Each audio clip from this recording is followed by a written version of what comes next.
Assalamualaikum warahmatullahi wabarakatuh. Kembali lagi bersama saya di channel YouTube Rizky Mega Saputra. Semoga dalam keadaan sehat walafiat semuanya.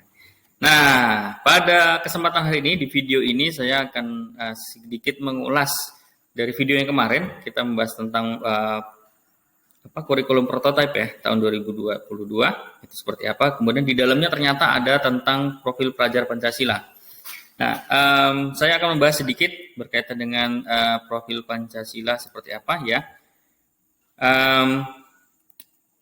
Mungkin di sebelumnya pernah dengar, tapi apa sih? Yuk kita bahas sedikit. Nah, apa itu pelajar Pancasila? Nah, yang dimaksud oleh pelajar Pancasila yaitu pelajar Indonesia, pelajar sepanjang hayat yang kompeten, berkarakter, dan berperilaku sesuai dengan nilai Pancasila. Nah, Pancasila itu kita ada 5 dan di situ harus menjadi pedoman.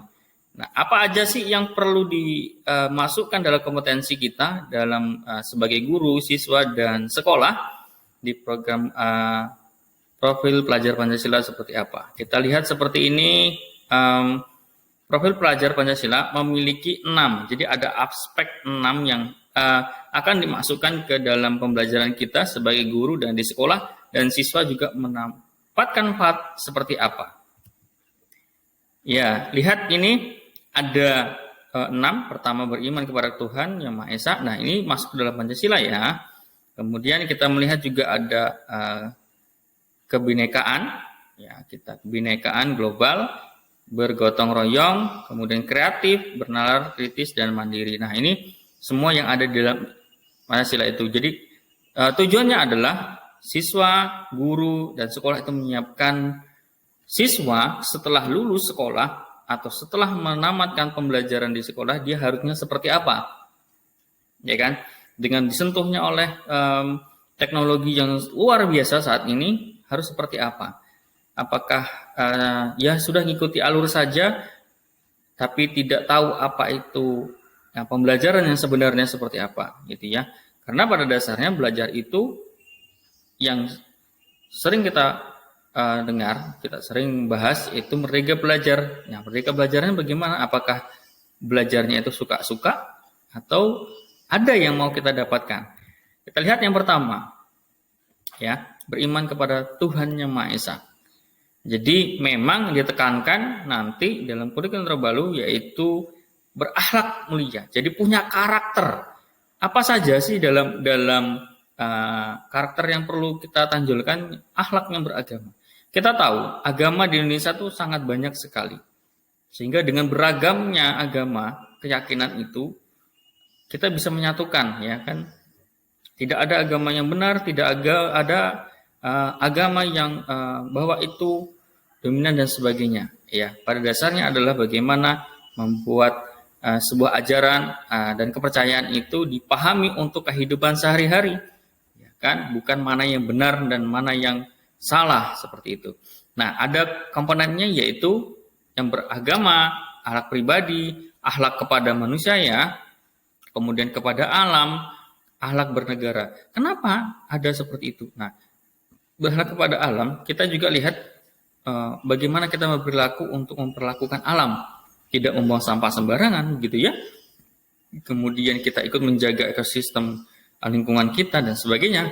Kemudian akhlak bernegara. Nah, dengan akhlak bernegara ini, maka kita juga akan tahu bagaimana caranya menggunakan teknologi dengan baik, ya, bertutur kata dengan baik, mengabdi untuk negara, gitu ya. Jadi tidak membuat bahwa kita itu paling benar. Kita tidak sadar pada kita hidup dalam suatu negara yang beragam, ya gitu. Itu yang dari pertama. Yang kedua apa? Kita lihat dari kebinekaan global. Apa ya maksudnya? Nah, di sini diungkapkan bahwa kita pelajar Indonesia untuk mempertahankan budaya luhur, ya, seperti kearifan lokal, kemudian identitas kita sebagai orang Indonesia, kemudian tetap berpikir terbuka dalam berinteraksi dengan budaya lain. Kita lihat dari elemen kunci ya. Elemen kuncinya kita lihat. Mengenal dan menghargai budaya. Nah, terjadi di pada kita. Ya, beberapa kasus kita Indonesia itu kan beragam ya. Maka tidak ada namanya budaya yang lebih baik. Tidak ada bahasa yang lebih baik dan sebagainya. Maka kita lihat di sini adalah bagus banget sih program dari pemerintah kita bahwa di pendidikan itu sangat penting banget menanamkan namanya kita keberagaman, culture-nya itu yang multikultural. Ya, jadi kita benar-benar mengenal budaya orang lain. Ketika kita sama-sama mengenal, maka siswa juga akan tahu, oh ternyata bahasa mereka begini, oh ternyata bicara mereka seperti ini. Jadi kita bisa mengerti, gitu ya. Kemudian kemampuan komunikasi yang interkultural dalam berinteraksi dengan sesama. Ini saya sampaikan tadi, kita juga harus paham sekali dengan bahasa. Caranya bagaimana, cara berbicara dengan yang lain dari kita, budaya kita maksudnya begitu ya. Kemudian yang ketiga, refleksi dan tanggung jawab terhadap pengalaman kebinekaan. Nah ini juga penting banget ya. Kita sudah krisis menurut saya sih, krisis banget bagaimana menghargai budaya orang lain. Ditambah lagi dengan masuknya paham-paham yang menurut saya bukan budaya kita, tapi dianggapnya sebagai orang yang intelektual. Sehingga menjadi kebingungan ya di masyarakat kita. Siswa juga seperti itu. Sekolah-sekolah keagamaan, sekolah-sekolah umum itu harus kita tanamkan. Bahwa kita tuh hidup di Indonesia dalam keberagaman. Begitu. Selanjutnya kita lihat. Yang ketiga, gotong royong. Ini adalah salah satu satu-satunya ya, ciri khas Indonesia. Kita gotong royong gitu ya. Bahkan banyak daerah-daerah lain itu mempunyai bahasa khusus tentang gotong royong itu apa. Tapi nyatanya dengan masuknya era digitalisasi atau era saat ini, kita sudah sangat jarang banget menemukan di kota besar terutama ya, di kota-kota besar, kemudian perbatasan perkotaan dan desa juga sudah sangat jarang sekali terjadinya gotong royong seperti ini, sehingga memupuknya itu sangat sulit sekali. Bagaimana caranya kita harus mengulang lagi? Ya dari sekolah. Di sekolah kita caranya bagaimana, kemudian saling berbagi bagaimana. Nah itu penting sekali yang kita harapkan dari sekolah itu seperti itu. Ya, di sini ada elemen yang perlu banget dalam gotong royong kita tanamkan, yaitu adanya kolaborasi, kerjasama, kepedulian, dan berbagi. Nah itu yang kita perlu sekali. Karena juga pada saat membantu orang lain, kita tidak akan pernah bertanya apa itu agamamu. Kita tidak akan pernah bagaimana usiamu. Tidak akan melihat dia itu cantik atau gantengnya. Maka kita juga harus melihat ini adalah kemanusiaan seperti itu ya, sahabat semuanya. Jadi penting banget ya. Negara kita juga terbangun karena hasil dari gotong royong. Dari berbagai agama, dari suku dan sebagainya. Seperti itu. Ya, kita selanjutnya yang keempat. Kita mandiri, sikap kemandirian. Pelajar Indonesia merupakan pelajar mandiri, yaitu yang bertanggung jawab atas proses hasil belajarnya. Nah, yang terjadi saat ini dengan adanya kurikulum yang sebelumnya, kita dituntut bagaimana siswa itu untuk tuntas dalam nilai akademik. Padahal, kalau secara kita penilaian itu bukan hanya dari akademik saja, tidak berdasarkan dari angka yang diujikan saja, tapi kita juga bisa melihat bagaimana sikapnya, spiritualnya, bagaimana itu menjadi nilai plus. Terkadang banyak orang pintar, tapi tidak punya namanya akhlaknya, ya, tidak punya cara kehidupannya, mandirinya, bagaimana cara berinteraksi dengan orang lain, itu juga kita perlu banget. Kita harus bertanggung jawab dengan apa yang kita hasilkan saat ini, gitu ya, Bapak Ibu semua juga harus bertanggung jawab apa yang diajarkan ke siswa. Ketika siswa sudah selesai dari pembelajaran kita, maka dia juga akan paham, bukan menghafal, tapi memahami dan melaksanakan, gitu ya Bapak Ibu. Nah, kemudian ini kuncinya. Kunci dari elemen mandiri, yaitu kesadaran akan diri dan situasi yang dihadapi. Kemudian regulasi diri. Nah, itu ya yang perlu kita pahami. Kemudian yang selanjutnya adalah yang kelima, bernalar kritis. Apa yang dimaksud dari bernalar kritis? Yaitu berpikir secara objektif, secara menyeluruh, ya, menerima informasi baik yang kualitatif maupun yang kuantitatif, membangun keterkaitan antara berbagai informasi, menganalisis informasi, mengevaluasi, dan bahkan kita harus menyimpulkannya. Karena kita juga tidak bisa langsung menyimpulkan otomatis tanpa kita harus memahami apa itu yang baik atau tidak. Kira-kira bagaimana dampaknya dengan keluarga, misalnya gitu ya, atau dengan teman-temannya dan sebagainya. Ini yang terjadi ketika ada pembulian dan sebagainya. Ya, bullying itu sangat mengerikan sih bagi orang yang memang trauma terhadap orang lain atau sebagainya gitu ya. Nah, yang kita lihat dari bernalar kritisnya itu memperoleh dan memproses informasi dan gagasan, menganalisis dan informasi pendengar. Kemudian yang keempat, merefleksi pemikiran dan proses berpikir. 5, mengambil keputusan. Kenapa seperti itu? Nah, kita untuk mengantisipasi terjadinya hoax, ya, berita bohong atau berita palsu. Itu di kita literasi sangat rendah sekali, sehingga ketika kita pesan teknologi kita, baik itu media sosial, dengan mudahnya kita membagikan tanpa kita menyaring informasi itu baik atau tidak, informasi itu kira-kira penting atau tidak, atau bahkan menyebabkan spam. Kemudian media sosial kita diretas dan sebagainya. Makanya kita bernalar kritis itu penting sekali. Bernalar kritis sebagaimana? Nah, ini yang lagi diterapkan di ANBK ketika siswa itu bagaimana caranya untuk berpikir tingkat tinggi gitu ya, berpikir tingkat tinggi sehingga menghasilkan jawaban atau menghasilkan pemikiran yang baik. Nah, itu ya yang bernalar kritis. Kita selanjutnya yang terakhir yang 6 adalah kreatif. Pelajar yang kreatif mampu memodifikasi dan menghasilkan sesuatu yang orisinal, bermakna, bermanfaat, dan berdampak. Apa yang menghasilkan? Yaitu kita menghasilkan gagasan yang orisinal, menghasilkan karya dan tindakan yang orisinal. Jadi memang terjadinya plagiarisme itu juga sama, gitu ya. Bahkan bukan hanya di tingkat sekolah ya, bahkan di tingkat pemerintah pusat juga terkadang ada plagiat-plagiat yang memang itu tidak disadari karena kita sudah terbiasa mencontek ya tanpa kita memodifikasi gitu. Karena kan kita harusnya begini, kita melihat kemudian memodifikasi, kemudian kita juga harus menerapkan. Itu juga harus kita laksanakan gitu ya. Kita harus benar-benar bagaimana caranya. Oh, kita belajar dari negara lain.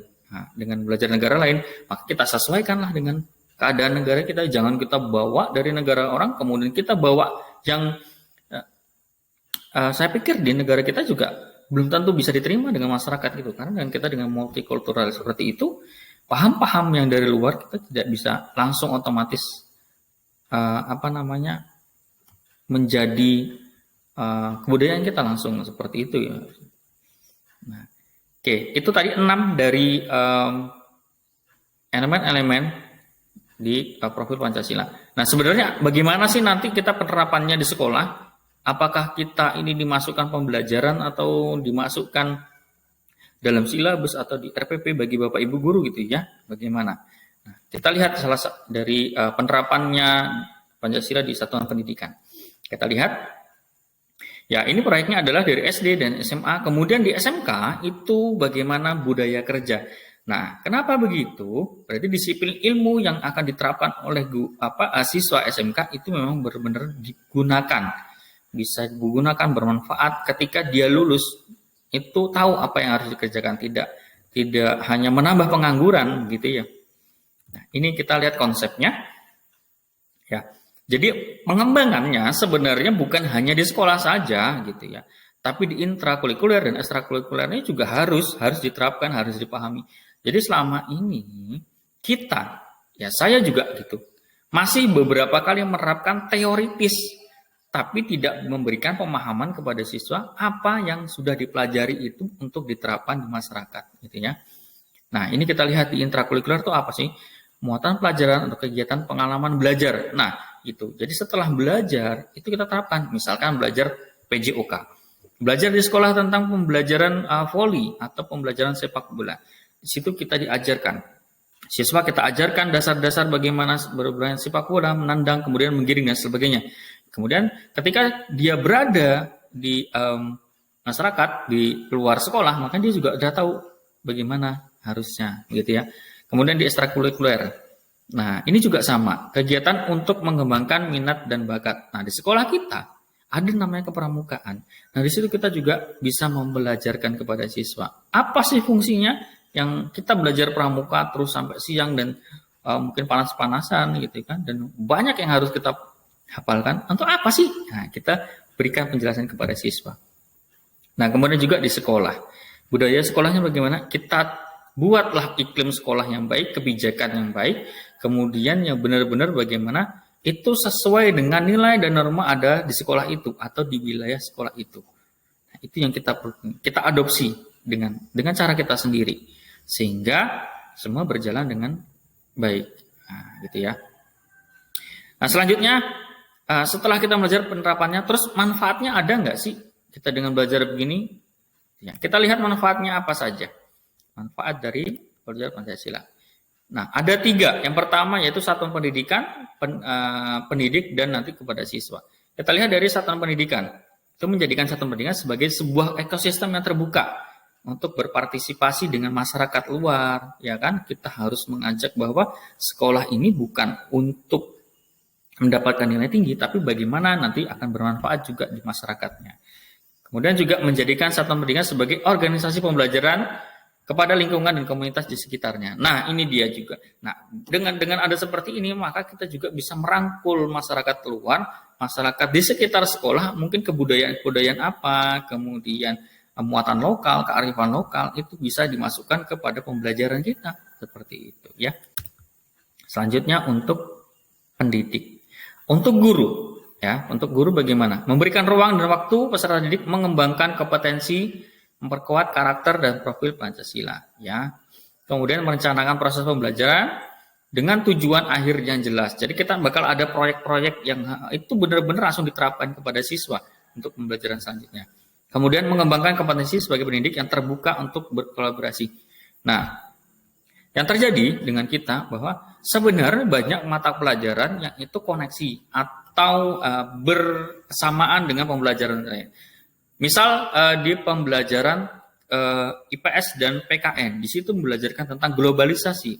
Nah, di situ bisa kita menghasilkan satu kolaborasi antara guru PKN dan guru IPS. Apa saja sih yang harus kita lakukan dengan adanya globalisasi? Kita lihat dari sudut IPS, dari sudut PPKN. Ya gitu. Jadi kita akan lihat seperti apa. Nah, itu sebenarnya bisa. Cuman memang terkadang dari kita itu belum memanfaatkannya. Gitu ya, belum memanfaatkannya secara maksimal bagaimana sih gitu ya. Misalkan juga di pembelajaran matematika dan IPA itu juga sama, bisa mempelajari bagaimana membaca grafik. Nah, itu juga sama dan sebagainya itu Bapak Ibu ya. Ya, ini dari pendidik. Nah, bagaimana dengan siswa? Untuk siswa ya, untuk peserta didik memperkuat karakter ya sebagai warga dunia aktif. Jadi selain itu kita juga siswa dibekali bagaimana bisa tahu dengan perubahan zaman yang selama ini. Kemudian berpartisipasi merencanakan pembelajaran aktif. Nah, ini yang disebut dengan pembelajaran merdeka belajar.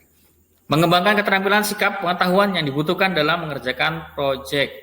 Ya, proyeknya proyek tertentu. Jadi memang di pembelajaran siswa itu pembelajaran problem based learning itu memang diterapkan kepada siswa. Jadi tidak hanya ngapal. Ya, kemudian juga melatih memecahkan masalah, ya, memecahkan masalah apa saja yang terjadi. Bagaimana jika diterapkan dalam keluarganya? Bagaimana dengan masyarakat? Itu juga akan lebih bagus karena nanti ada gotong royong, kemudian kreatif, mandiri dan sebagainya. Kemudian bertanggung jawab, peduli isu atau masalah yang ada di sekitarnya.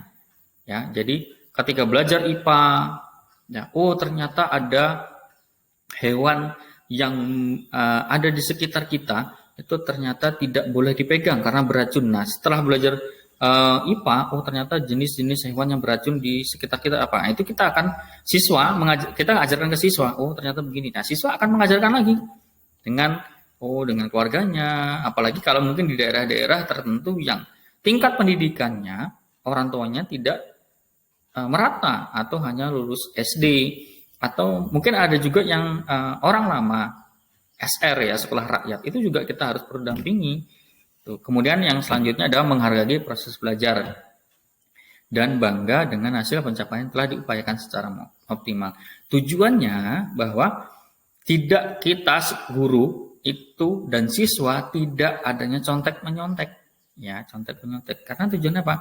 Benar-benar siswa itu paham, bukan mengejar dari hasil nilai yang ada di rapot. Ya, jadi nilai yang ada rapot itu yang dipertanggungjawabkan bahwa memang benar-benar siswa itu hasil dari pemahaman dan pembelajaran selama ini. Itu Bapak Ibu yang kira-kira pembahasan singkat dari saya berkaitan dengan profil pelajar Pancasila. Ya, saya cukupkan, mudah-mudahan bermanfaat dan kita bertemu kembali di video selanjutnya berkaitan dengan kurikulum juga mungkin, atau nanti saya juga akan bahas beberapa kunci jawaban dari paket pembelajaran. Saya akhiri, Assalamualaikum warahmatullahi wabarakatuh.